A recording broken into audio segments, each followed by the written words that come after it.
घराचे स्वप्न तुमचे, जबाबदारी आमची. Satelkar builders and developers Kankavli railway station लगत साकारत आहेत समर्थ साई रेसिडेन्सी. 6 मजली इमारत, पोद्दार इंटरनॅशनल स्कूल अगदी हाकेच्या अंतरावर. 1 BHK 2 BHK फ्लॅट उपलब्ध. बिल्डिंग लगतच डेव्हलपमेंट प्लॅन मधील 12 गुंठे राखीव खुले गार्डन क्षेत्र. सागवानी फ्रेमसह मुख्य दरवाजा, 24 तास पाणी, लिफ्ट, ग्रॅनाइट किचन ओटा, कन्सिल फिटिंग मॉड्युलर स्विच. संपर्क 9420 73 94 18 आणि 8605 74 10 30. आता सिंधुदुर्ग जिल्ह्याचं मतदान काही मतदार केंद्रामध्ये सुरू आहे आणि आतापर्यंत जे आलेल्या आकड्यांच्या अनुसार सरासरी सिंधुदुर्ग जिल्ह्यामध्ये जवळपास 70% असं विक्रमी मतदान झालेलं आहे. त्यामध्ये कणकवलीमध्ये जवळपास 75%, पण हे वाढेल कारण आताही मतदान सुरू आहे. सावंतवाडीमध्ये जवळपास 65%, तिथेही सुरू आहे. वेंगुर्ल्यामध्ये पण जवळपास 71% आणि मालवणमध्ये जवळपास 70%. हे सगळे अजूनपर्यंत फायनल आकडे आलेले नाही आहेत, पण 2-4-5% वाढतील. म्हणजे विक्रमी मतदान आमच्या सिंधुदुर्गकरांनी या 4ही नगर परिषद आणि पालिकेच्या निमित्ताने केलेलं आहे. मी या निमित्ताने सावंतवाडी, वेंगुर्ला, मालवण आणि कणकवली या 4ही शहरांच्या मतदार बंधू भगिनींना, सगळ्या जणांना मी मनापासून त्यांचे आभार मानेन. सिंधुदुर्गाचा पालकमंत्री म्हणून प्रशासन असो, पोलीस डिपार्टमेंट असो, या सगळ्या जणांचेही मी आभार मानेन. ते अतिशय शांत पद्धतीने प्रत्येक मतदाराला आपला हक्क बजावण्याच्या दृष्टिकोनातून एक सुवर्ण संधी, एक चांगल्या वातावरणामध्ये परत एकदा आमच्या सिंधुदुर्गामध्ये मिळालेली आहे. इकडे छोटे 1-2 घटना कुठे घडल्या असल्या तरी पूर्ण पद्धतीने सिंधुदुर्गाचं वातावरण हे लोकशाहीला प्रोत्साहन देणारं होतं आणि यासाठी मी मतदार बंधू भगिनींचं सगळ्या जणांचं मनापासून आभार मानेन. भारतीय जनता पक्ष ते माझे सगळेच पदाधिकारी आणि कार्यकर्त्यांना पण मी त्यांचेही आभार मानेन, शुभेच्छा देईन की अतिशय चांगली लढत त्यांनी या 4ही नगर परिषदेमध्ये आणि नगरपालिकेमध्ये दिलेली आहे. आमच्या पक्ष नेतृत्वाला साजेशी निवडणूक म्हणजे भारतीय जनता पक्ष म्हणून आमच्या या 4ही नगरपालिकेवर परिषद आणि पालिकेवर 81 उमेदवार आणि 4 नगराध्यक्ष आम्ही लढत होतो आणि संघटना म्हणून ही बाब आमच्यासाठी निश्चित पद्धतीने ताकद देणारी होती. आमच्या 81 कार्यकर्त्यांना आम्ही निवडणूक लढवण्याची संधी देऊ शकलो, हे आमच्यासाठी निश्चित पद्धतीने समाधानकारक आहे.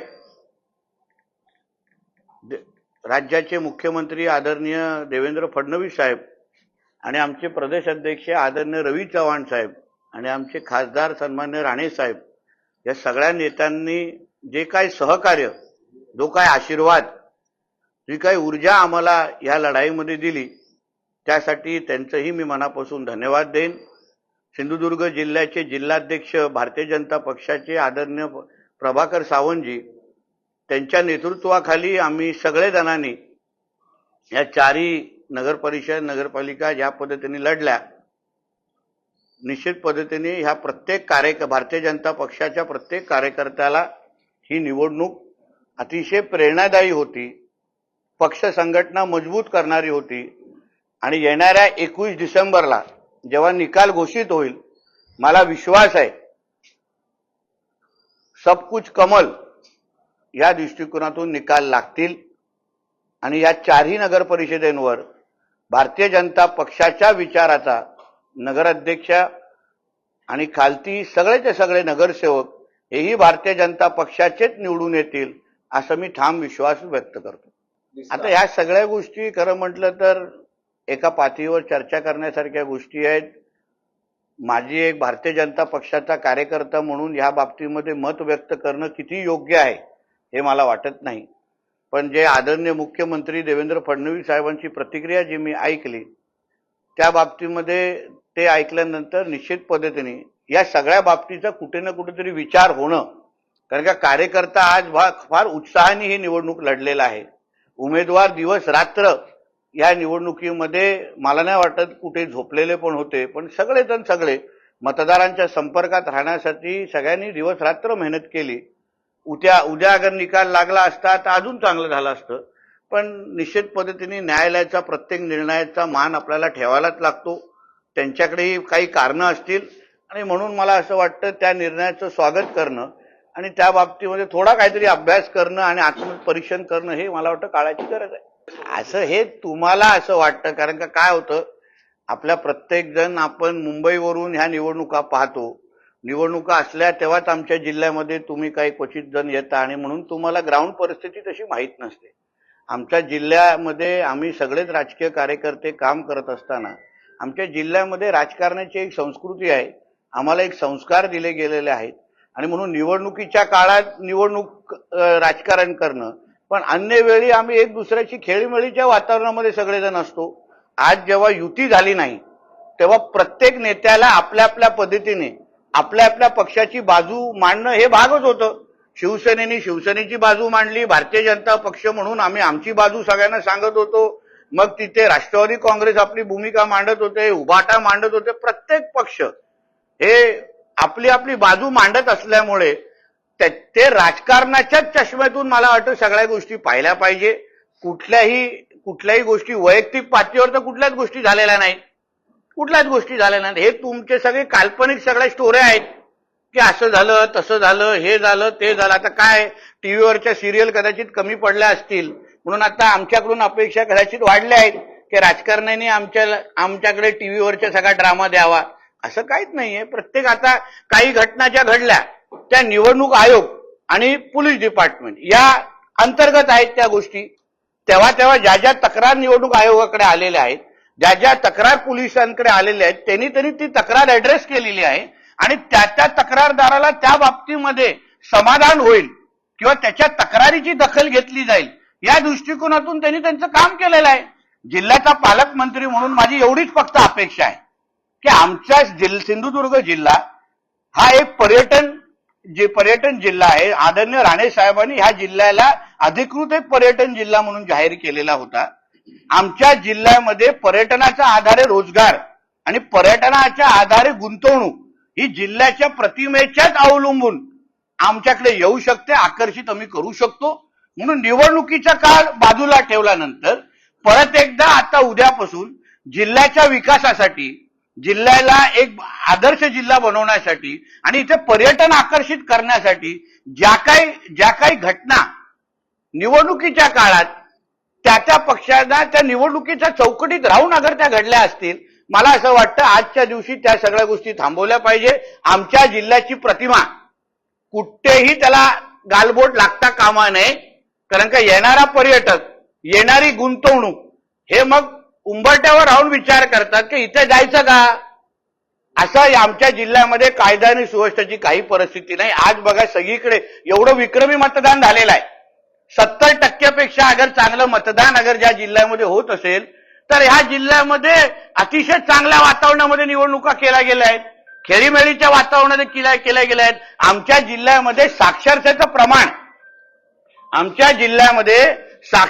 प्रमाण अतिशय चांगलं आहे. सुशिक्षित जिल्हा आहे आमचा.